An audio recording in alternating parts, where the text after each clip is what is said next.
Militer Rusia merilis rekaman video menetralkan prajurit angkatan bersenjata Ukraina yang sedang berupaya menyeberangi Sungai Dnieper dan mendapatkan pijakan di pulau-pulau untuk mendarat di tepi kiri sungai. Unit Ukraina diserang dengan peluncur roket TOS-1A sistem penyembur api berat Solntsepyok. TOS-1A melenyapkan detasemen sabotase AFU yang diidentifikasi oleh operator pengintai dan UAV. Sistem TOS-1A, Solntsepyok, adalah alat yang sangat efektif dalam mendukung operasi militer di medan pertempuran yang kompleks, terutama dalam mengatasi target yang berkerumun. TOS-1A adalah sistem peluncuran roket jarak dekat yang dirancang untuk melawan target yang berkerumun di medan pertempuran, termasuk pasukan infanteri, kendaraan, dan posisi pertahanan. Sistem ini menggunakan roket berkaliber 220 mm. Rentang efektif sistem ini biasanya mencapai sekitar 6 hingga 7 km. Roket penghisap oksigen ini dilengkapi dengan beberapa tabung peluncuran, yang memungkinkan peluncuran beruntun dan cepat terhadap target yang berbeda. Roket yang digunakan oleh TOS-1A biasanya memiliki hulu ledak berjenis pembakar, yang menghasilkan efek tembaknya berupa nyala api yang luas. Sistem ini mampu meluncurkan roket dengan kecepatan tinggi, yang memungkinkan mereka mencapai target dengan cepat. TOS-1A biasanya beroperasi pada kendaraan peluncur yang mobile sehingga mereka dapat dengan cepat dipindahkan ke lokasi yang strategis. Sistem ini dioperasikan oleh awak yang terlatih, termasuk operator peluncur dan awak teknis. Sistem penyembur api berat TOS-1A Solntsepyok diperlihatkan kepada publik pertama kalinya pada tanggal 25 Juni tahun 2020 dalam parade di Lapangan Merah di Moskow pada peringatan Hari Kemenangan ke-75. Penggunaannya tidak didasarkan pada penggunaan peluru kendali, tetapi pada kekuatan destruktif roket termobarik. Ini pada dasarnya adalah sistem pemberian tembakan pemboman, bukan tembakan yang ditargetkan, tetapi tembakan massal di bagian depan seluas 40.000 meter persegi dan hingga 6 km. Penyembur api berat ini beroperasi sebelum unit infanteri menyerang benteng dan pertahanan musuh. Menurut pabrikannya, TOS-1A mencapai keberhasilan 100% di area seluas 40.000 meter persegi, dengan total peluncuran 24 roket. Perlu dicatat bahwa selain Rusia, senjata ini juga beroperasi di Aljazair, Armenia, Azerbaijan, Irak, dan Kazakhstan. В районе ожидания. Это механик-наводчик отделения огневой поддержки, позывной «Бабка». Наводчик-оператор боевой машины «Кузя». Екатеринбург, И привет. командир боевой машины «Кипиш». Всем привет! Получили цель. Выдвигаемся в район выполнения задачи на огневую позицию. По местам! Быстрее!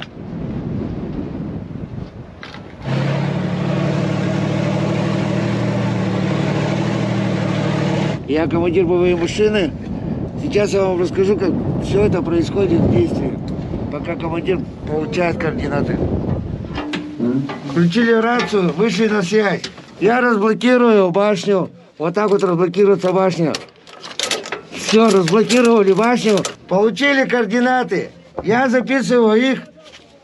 Вот у всех у нас такой боевой блокнотик.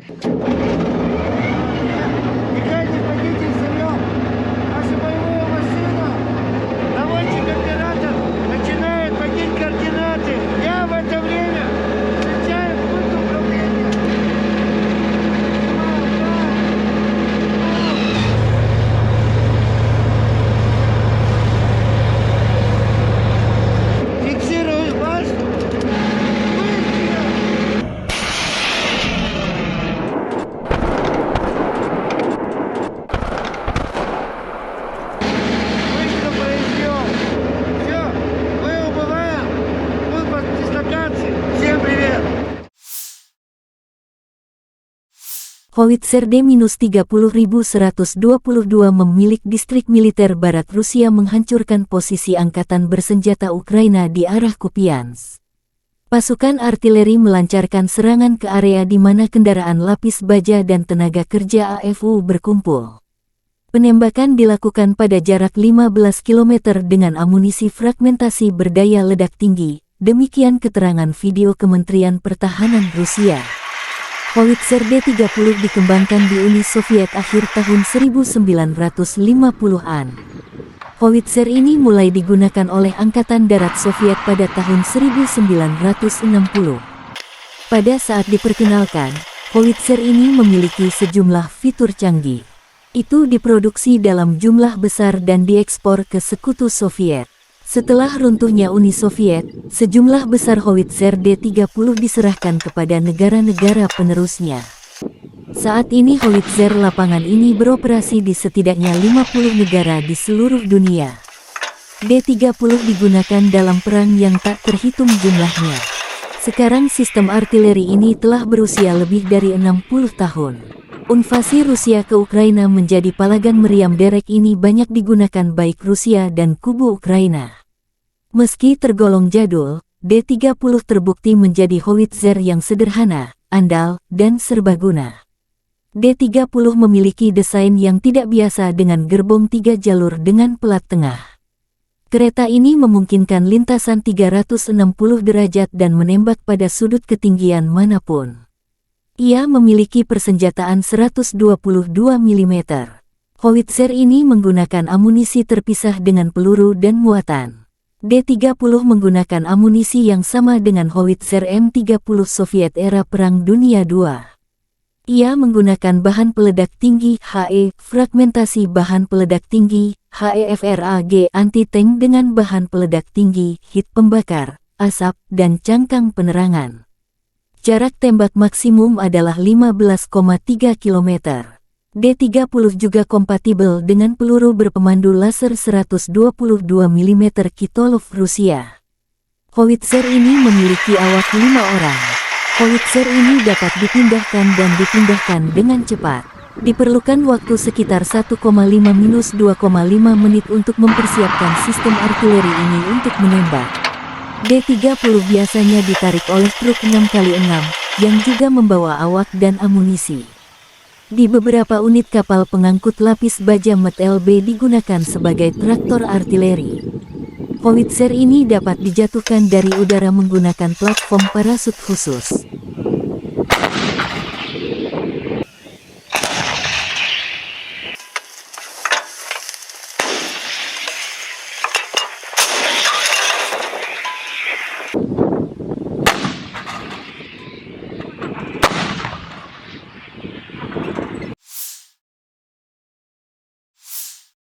Helikopter pengintai dan serang K-52 Rusia menetralkan musuh di arah Krasnolimansk.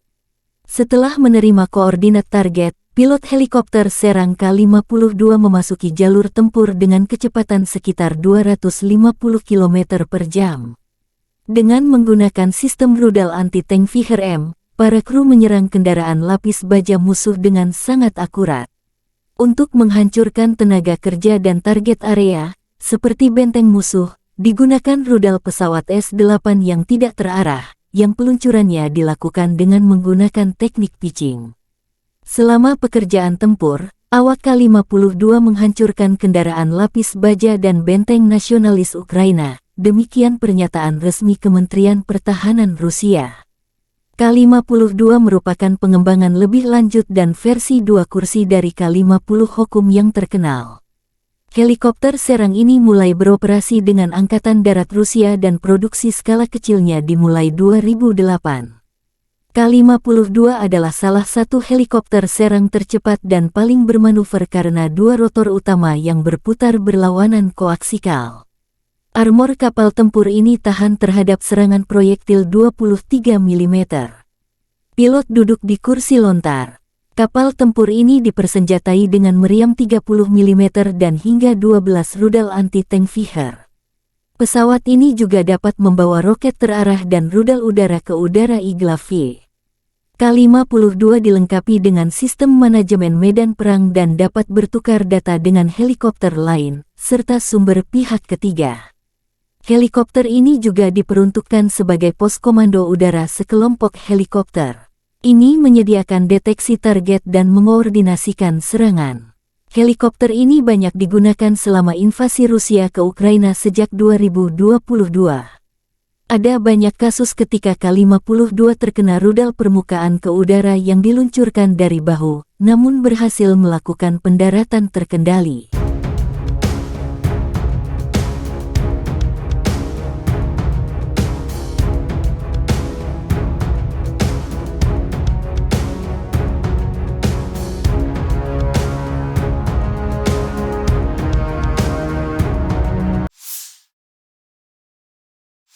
Lima belas kontak senjata sengit terjadi dalam 24 jam terakhir. Di arah Bakhmut, pasukan pertahanan Ukraina berhasil menghalau serangan musuh di wilayah barat Yagitny, wilayah Donetsk. Musuh mencoba memulihkan posisi yang hilang di wilayah Andriivka di wilayah Donetsk, tetapi tidak berhasil. Demikian laporan resmi Direktorat Komunikasi Strategis Militer Ukraina. Di arah Marinka, Angkatan bersenjata Ukraina berhasil menghalau 10 serangan musuh di area Marinka wilayah Donetsk. Di arah Zaporizhzhia, pasukan pertahanan berhasil menghalau serangan musuh di wilayah Robotin wilayah Zaporizhzhia.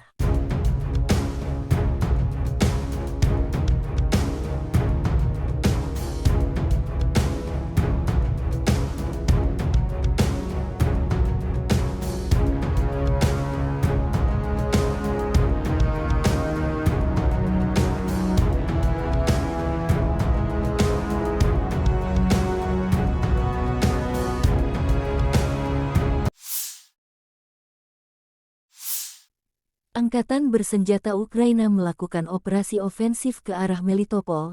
Tindakan ofensif penyerangan ke arah Bakhmut menimbulkan kerugian tenaga dan peralatan pada pasukan pendudukan, menguras tenaga musuh. Penerbangan Angkatan Udara Ukraina melakukan 16 serangan terhadap area konsentrasi personel, senjata dan peralatan militer dan 2 serangan terhadap kompleks rudal anti pesawat musuh. 3 titik kendali, kompleks rudal anti pesawat, 9 artileri, 1 depot amunisi, dan stasiun EW musuh dihantam oleh unit pasukan rudal.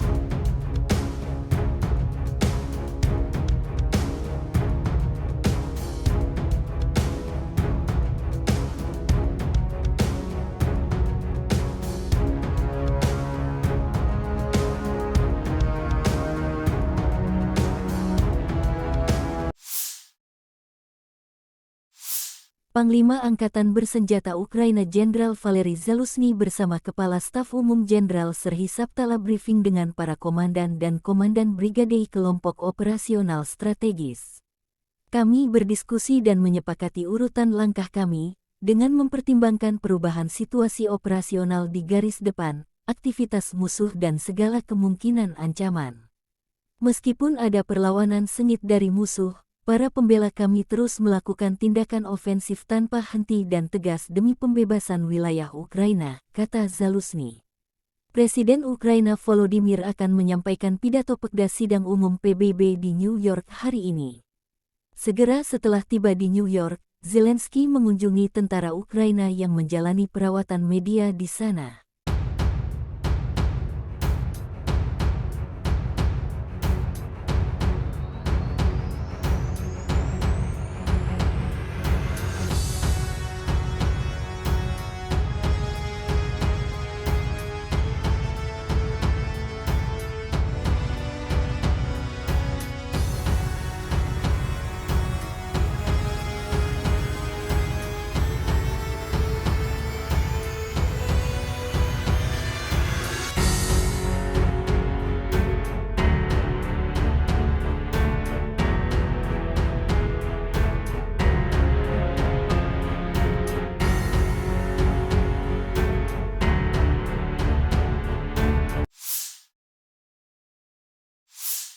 Angkatan Bersenjata Ukraina melaporkan tanggal 19 September Rusia total kehilangan 273.460 tentara di Ukraina sejak awal invasi skala penuh sejak tanggal 24 Februari tahun 2022.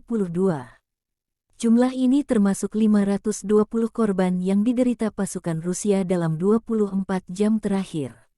Menurut laporan Direktorat Komunikasi Strategis Militer Ukraina, Rusia juga total kehilangan 4.628 tank, 8.851 kendaraan tempur lapis baja, 6.062 sistem artileri, 778 sistem peluncuran roket ganda, 526 sistem pertahanan udara, 315 pesawat terbang, 316 helikopter, 4.784 drone, 20 kapal, 8.601 kendaraan dan tangki bahan bakar dan 903 peralatan khusus.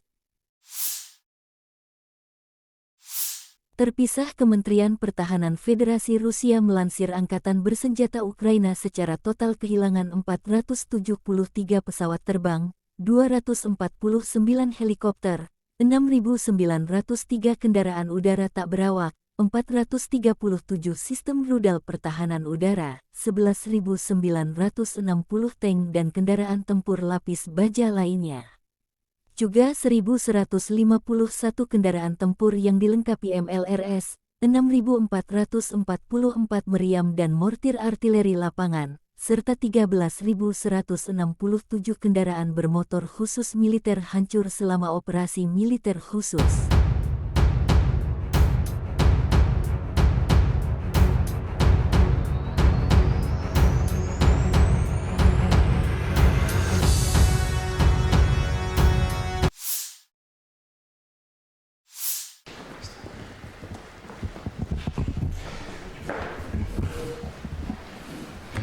Как мы уже с вами начали говорить, я представляю, что и как, но тем не менее, пожалуйста.